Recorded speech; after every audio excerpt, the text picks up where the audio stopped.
ব্যক্তিগত কারণেই আমি দলের কাছ থেকে সরে যেতে চাইছি, বাড়তে চাইছি।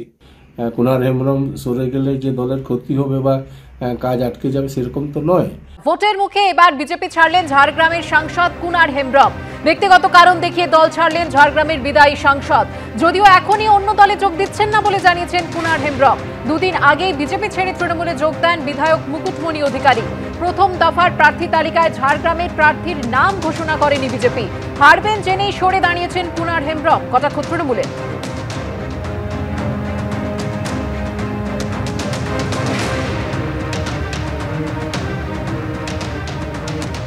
ব্যক্তিগত কারণেই আমি দলের কাছ থেকে সরে যেতে চাইছি, বাড়তে চাইছি।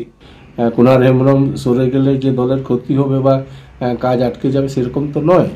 ভারতীয় জনতা পার্টি সর্বভারতীয় পার্টি, গোটা বিশ্বে তার নাম।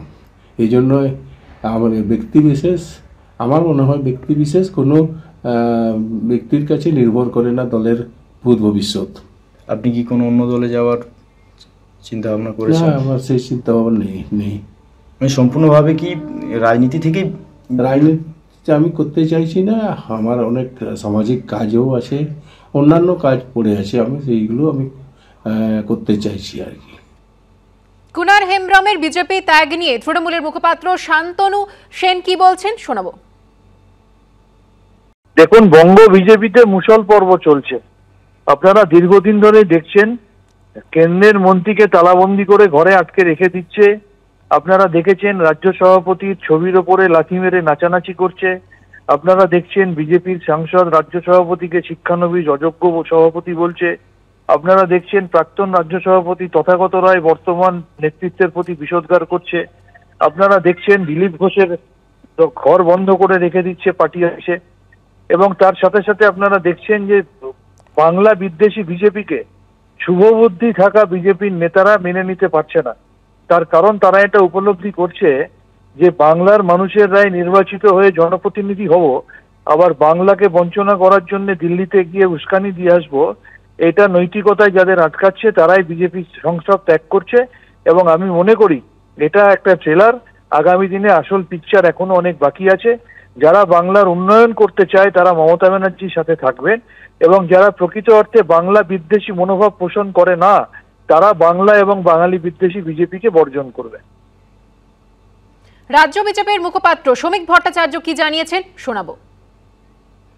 তিনি অনেকদিন আগেই সভাপতিকে চিঠি লিখে জানিয়েছেন যে দৈনন্দিন রাজনৈতিক কার্যকলাপে যোগ দেওয়া তার পক্ষে সম্ভব হচ্ছে না। এর সঙ্গে দলত্যাগের কোনো সম্ভব নেই।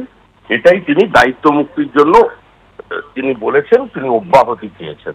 এটার সঙ্গে কোনো নির্বাচনের সম্পর্ক নেই।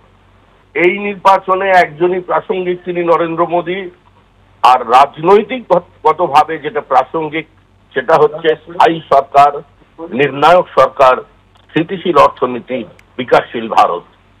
এবং এখানে কালের দেওয়ালে লেখা হয়ে গেছে যে 2024 সালের 15ই আগস্ট দিল্লির লালকেল্লা থেকে আবার জাতিকে সম্বোধন করবেন নরেন্দ্র দামোদর দাস মোদী।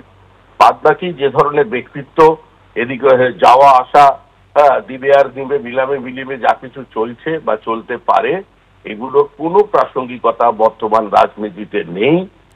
বিজেপির প্রাপ্ত আসনের সংখ্যা 2024 সালে লোকসভা নির্বাচনের পর এই রাজ্যে 24-এর পর থেকে গোনা শুরু হবে।